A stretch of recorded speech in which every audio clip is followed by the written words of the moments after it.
Hi guys, मैं शुभजीत बनर्जी फिर आ गया हूँ। जैसा मैंने बोला था कि ये जो विपरीत राजयोग का जो सीरीज चल रहा है उसी को आगे बढ़ाते हुए आज हम बात करेंगे eighth Lord in six house. आपको तो जो हेडिंग है उसी से पता चल गया होगा। तो आइए डायरेक्टली शुरू करते हैं। जब किसी का एट्थ लॉर्ड सिक्स हाउस में बैठ जाता है, फर्स्ट ऑफ ऑल मैं पहले भी बोल चुका हूँ, ये जो घर या प्लेनेट के बारे, प्लेनेट नहीं, जो हाउसेस के बारे में बात हो रहा है, ये सब हाउस बेसिकली नेगेटिव हाउस है। अब ये नेगेटिव हाउस का तो जो मैटर है वो तो पहले ही मैंने बताया। नेगेटिव हाउस में नेगेटिव प्लेनेट काफ़ी ज़्यादा अच्छा रिजल्ट देते हैं। ऐसा नहीं कि कोई बुरा रिजल्ट नहीं देता, काफ़ी अच्छा रिजल्ट देते हैं। रेदर कोई अच्छा प्लेनेट, शुभ प्लेनेट इस 6 8 12 में बैठ जाए तो उससे काफ़ी ज़्यादा अच्छा रिजल्ट देते हैं। ये बहुत इम्पोर्टेंट है। लेकिन इसका मतलब ये नहीं कि ये खराब नहीं होते। देखिए, जो खराब है तो वो तो खराब ही है। अब हम किसी के ऊपर बम फेंक रहे हैं तो वो बुरा आदमी था, सब ठीक है, लेकिन मर तो गया ना। सॉरी। तो यही होता है। ये भी एक विपरीत राजयोग है। जैसे मैंने पहले दिन बताया था, ये सीरीज ही है विपरीत राजयोग के ऊपर। तो क्या होता है जब एट्थ लॉर्ड सिक्स्थ हाउस में बैठ जाता है? सबसे पहला चीज, कोई भी प्लेनेट हो, कोई भी प्रॉब्लम में, मतलब कोई भी सिचुएशंस में हो, ये जो प्लेनेट, ये लोगों को हराना, मतलब इन लोगों से एनिमिटी करना बहुत भारी पड़ेगा। जो एनिमिटी करेगा इन लोगों का, ये जो कॉम्बिनेशन फोरमोस्ट जो रिजल्ट देते हैं, ये एक एनिमी से शील्ड बना देता है। God gifted shield. सिर्फ एनिमी से नहीं, एक्सीडेंट से, बहुत सारे जो लीगल्स प्रॉब्लम्स होते हैं, इस सब से एक शील्ड बना देता है। अब जैसे ये एस्ट्रोलॉजी का जो बेसिक रूल्स है, ये बेसिक रूल्स के वीडियो के लिए मेरे जो पहला वाला अपलोड है, पहला पहला अपलोड फर्स्ट 1 साल का, वो आप देख सकते हैं। जो मैं बोल रहा था कि ये जो मैटर है एट्थ हाउस का, मतलब जो प्लानिटरी जो मैटर है, ये काफ़ी, मतलब प्रॉब्लमेटिक होते हैं। और जितना पावर, मतलब प्लेनेट का पावर जितना ज़्यादा होगा, वो उतना ही मतलब डेंजर रिजल्ट देगा। डेंजर उसके लिए नहीं, डेंजर उनके लिए है। ये मेरा जो पहला सेंटेंस था वो ये मीन कर सकता है कि नेटिव के लिए, जिसके चार्ट में ये है, उसके लिए डेंजर है। नहीं, उसके लिए इस रिलेटेड कोई डेंजर नहीं है। वो कुछ भी कर ले, उसको, मतलब वो कुछ भी कर ले, उनको लॉ सिस्टम से सजा पाना, या कोई एक दो एनिमी उसका कोई खराब कुछ करना, ये नेक्स्ट टू इम्पॉसिबल है।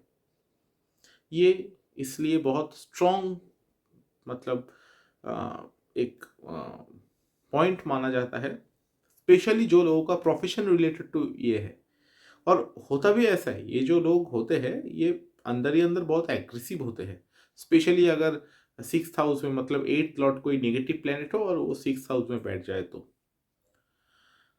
तो ये लोग पुलिस, आर्मी, ये तो पुलिस आर्मी तो मतलब वहाँ पे तो कंप्यूटर भी काम होता है, कंप्यूटर एनालिस्ट का भी काम होता है। वो नहीं, जो एनकाउंटर वाला बंदा होता है, जैसे वो सुपर कॉप होते हैं, हम बोलते हैं सुपर आर्मी ऑफिसर, ऐसा तो कुछ टर्म तो है नहीं।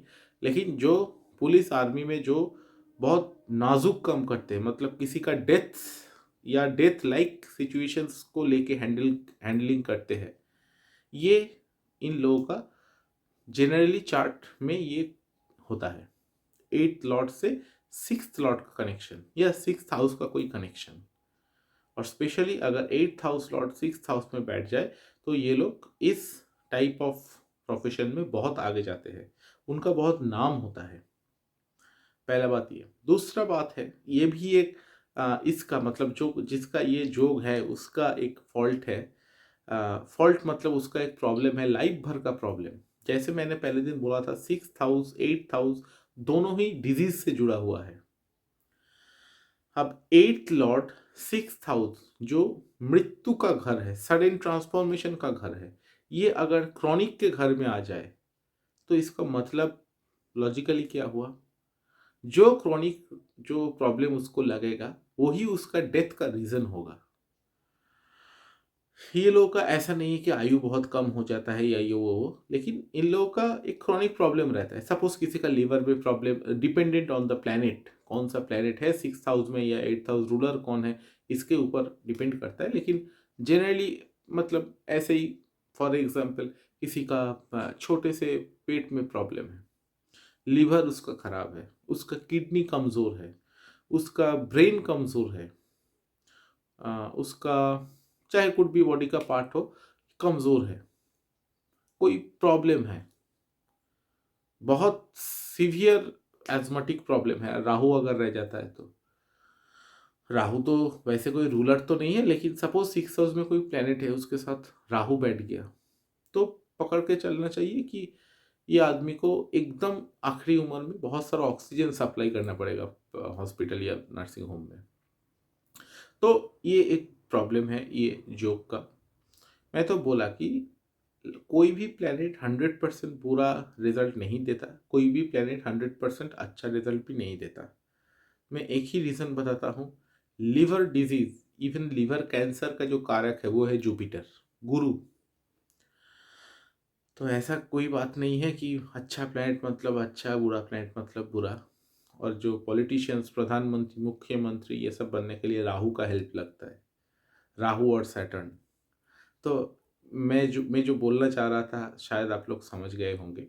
तो यही मेरा बोलना है, ये जो प्रॉब्लम होता है हेल्थ रिलेटेड, ये इन लोगों को सारा जीवन जो है घिस के ले जाना पड़ता है, ये एक इश्यूज है। दूसरा एक इश्यूज है, ये लोग बहुत सडन इन्वेस्ट कर देते हैं। तो प्रॉब्लम ये होता है कि ये लोग का जो खर्च है, एक्सपेंस है, वो शायद इनकम से भी ज़्यादा हो जाता है कभी कभी, अगर कंट्रोल नहीं किया जा सकता तो। ये लोग जो है जिसको स्पेंड्रिफ्ट कहते हैं या ओवर जो मतलब स्पेंड कर देते हैं, तो ये प्रॉब्लम इन लोगों का एक होता है, ये लोगों का कंट्रोल नहीं रहता। क्योंकि 6th हाउस होते ही है लोन का घर या डेप्ट का घर। अब सडन कोई इवेंट, मतलब मुझे रास्ते में चल रहा था, कोई चीज़ पसंद आ गया, मैं मुझे 72 इंच का टीवी आ गया दिमाग में, तो मुझे वो ले लिया। अब हम हिसाब नहीं करेंगे कि मेरा सारा महीने का ये यहाँ पे ये इतना एक्सपेंस, वहाँ पे उतना एक्सपेंस था, सब मिला के मैं वो टीवी ले लिया। अब बाद में जाके उन लोगों को तो लोन करना ही पड़ेगा। तो ये होता है ये योग का और एक नेगेटिव पार्ट। पॉजिटिव थिंग और एक है, ये लोगों का दिमाग बहुत चलता है। जैसे मैंने बोला, शत्रु का घर 6th हाउस और 8th हाउस होते हैं ऑकल्ट। तो ये लोग मतलब जो होते हैं, ये ऑकल्ट मतलब सिर्फ तंत्र विद्या ऐसा नहीं, ऑकल्ट मतलब कोई चीज का एकदम फिलोसॉफी से भी जो निकल के फिल्टर होके आए वो है ऑकल्ट। तो ये ऑकल्ट में उसका उन लोगों का बहुत मतलब दिमाग रहता है, इसका दिमाग ही ऑकल्ट है। मतलब कोई सिचुएशंस आ गया, ये ऐसे टर्नओवर करेगा या ऐसे प्रॉब्लम को सुलझा देगा, दिमाग लगा के, सिर्फ दिमाग लगा के, मतलब दूसरा कोई सोच भी नहीं सकता। और एक और चीज भी है, ये लोग बहुत मतलब हेल्दी होते हैं, मतलब भारी भरकम चेहरा का होता है। यहाँ पे भी थोड़ा एक्सेप्शन होता है, सैटर्न, मून ऐसा कोई प्लेनेट रह जाए तो ये थोड़ा वीक हो जाता है, छोटा मोटा होता है। लेकिन मतलब जो नेगेटिव प्लेनेट है, सपोज मैं मार्स का एग्जांपल लेता हूँ या सन का एग्जांपल लेता हूँ। अगर सन, मार्स ये सब प्लेनेट बैठ जाए तो ये आदमी जो होता है, ये चार्ट में जिसका 8th लॉर्ड 6th हाउस में बैठा है, वो लोग बहुत हट्टा कट्टा होते हैं। तो आदमी देख के ही, मतलब जो ओपोनेंट है, एनिमी है, पहला बात ये है कि एनिमिटी करने से पहले सोचेगा भाई ये इतना बड़ा आदमी है, तो अगर ये हमको पीट दिया तो मेरा क्या होगा। डोंट वरी, ऐसे ही दिमाग से ही चलिए। जो एनिमिटी करना चाहते हैं ऐसे लोगों से, वो आपको पीट भी सकता है। इन लोगों का दिमाग एक बार मतलब घूम जाता है ना, तो इन लोगों को खुद को हिसाब नहीं रहता है कि ये लोग क्या करेंगे। क्योंकि है, मैंने पहले ही बोला है, ये दोनों हाउस ही नेगेटिव। लेकिन और एक चीज, ये लोग अगर ऑकल्ट प्रैक्टिस में जाते हैं और बाकी वेनस का, सैटर्न का, ये सब का डिग्निटी चार्ट में ठीक रहता है, तो ये लोग ऑकल्ट में भी बहुत आगे जाते हैं।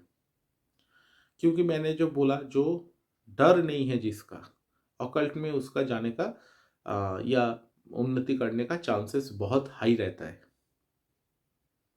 तो कुल मिला के हमने जो देखा, अच्छा बुरा मिला के काफ़ी अच्छा या काफ़ी बुरा, जिसको जो फेस कर रहा ये रिजल्ट देता है। 8th लॉर्ड इन 6th हाउस। अब प्लैनेट वाइज बोले तो मैंने पहले ही बोला, नेगेटिव प्लैनेट ये सब केस में विपरीत राजयोग में ज़्यादा असरदार काम करते हैं, रैदर कोई शुभ प्लैनेट। मार्स, सन, सैटर्न, ये तीन, स्पेशली ये तीन प्लैनेट अगर ठीक ठाक डिग्निटी में हो या कोई अच्छा दृष्टि इस पे आ गया है, तो आदमी को मतलब बहुत आगे ले जा सकता है। इन लोगों का जो एग्रेशन होता है वो भी काफ़ी ज़्यादा होता है। तो ये एग्रेशन अगर वो ठीक तरह से काम पे लगाए तो आदमी बहुत आगे जा सकता है। अब ये नेगेटिव हो तो सबसे पहला चीज़ है, नेगेटिव हो तो ये एक योग बनाता है जिसको अंग हानिकारक योग बोलते हैं। कोई एक्सीडेंट में इसका कोई अंग मतलब पूरा पूरी टूट सकता है या कट के मतलब निकलना पड़ सकता है। तो ये एक सीवियर प्रॉब्लम है। और एक प्रॉब्लम है, ये योग अगर कोई अच्छा फॉर्म से नहीं बना तो आदमी जेल भी जा सकता है किसी क्राइम करके, या कोई बिना वजह कोई क्राइम में फंस जाता है। तीसरा है, इन लोगों का मतलब क्रिमिनल होने का एक मतलब टेंडेंसी रहता है अगर ये योग, स्पेशली राहु सैटर्न अगर चार्ट में ठीक ठाक ना हो तो ये आदमी को क्रिमिनल भी बना सकता है। अब रेमेडी तो ये तो पॉसिबल नहीं है, लेकिन ये सब केस में कोई भी विपरीत राजयोग हो, बटुक भैरव का जो जाप होता है ये काफ़ी असरदार होते हैं। अगर आपके पास ये विद्या नहीं है या आपका कोई गुरु नहीं है, मैं सजेस्ट करूँगा इसको वैसे ही चैंट करना मत शुरू कर दीजिए। इसका सबके लिए हानिकारक, मतलब सबके लिए अच्छा फल नहीं भी दे सकता है। रादर आप विष्णु सहस्त्र नाम या विष्णु शत नाम का प्रैक्टिस कर सकते हैं। ये आपके लिए बहुत बहुत कार्यकरी होगा। तो गाइस, ये था इतना ही वीडियो। नेक्स्ट जो वीडियो आ रहा है वो है 8th लॉर्ड इन 12th हाउस। तब तक के लिए टाटा।